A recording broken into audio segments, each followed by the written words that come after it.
Viewers welcome to Lakshmi skills.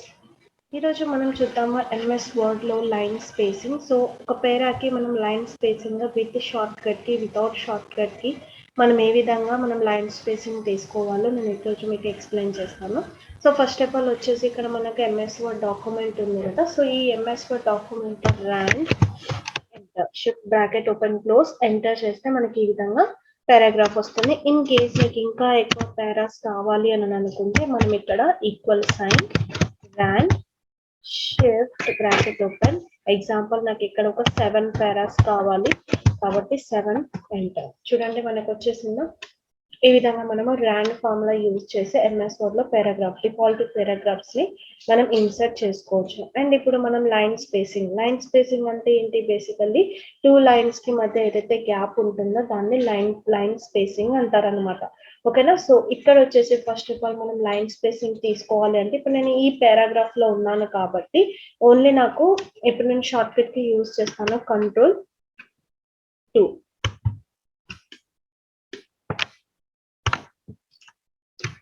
చూడండి line spacing వచ్చింది, 2 lines మధ్య గ్యాప్ అనేది చేంజ్ అయింది. బట్ నాకు కర్సర్ ఎక్కడైతే ఉందో ఓన్లీ ఆ పేరా మాత్రమే చేంజ్ అయింది. ఇన్ కేస్ మీకు అన్ని పారాస్ చేంజ్ అవ్వాలి, లైన్ స్పేసింగ్ రావాలి అని అంటే Ctrl+2 మీరు ప్రెస్ చేస్తే చూడండి మీకు లైన్ స్పేసింగ్ అనేది ఈ విధంగా వస్తుంది. మరి మళ్ళీ నార్మల్ తీసుకోవాలంటే ఎలా చేయాలి అంటే Ctrl+1. ఓకేనా వ్యూవర్స్, Ctrl+1 అండ్ Ctrl+2 ద్వారా మనం లైన్ స్పేసింగ్ ని మనం ఈ విధంగా తీసుకోవచ్చు. ఇన్ కేస్ మీరు షార్ట్ కట్ కి యూజ్ చేయకుండా లైన్ స్పేసింగ్ ఇవ్వాలి అని అనుకుంటే హోమ్ ట్యాబ్ లో పారాగ్రాఫ్స్ గ్రూప్ లో ఇక్కడ వచ్చేసి స్పేసింగ్ అని ఉంది కదా, లైన్ స్పేసింగ్ ఆప్షన్స్, ఇక్కడ వచ్చేసి మీరు లైన్ స్పేసింగ్ ఇవ్వచ్చు.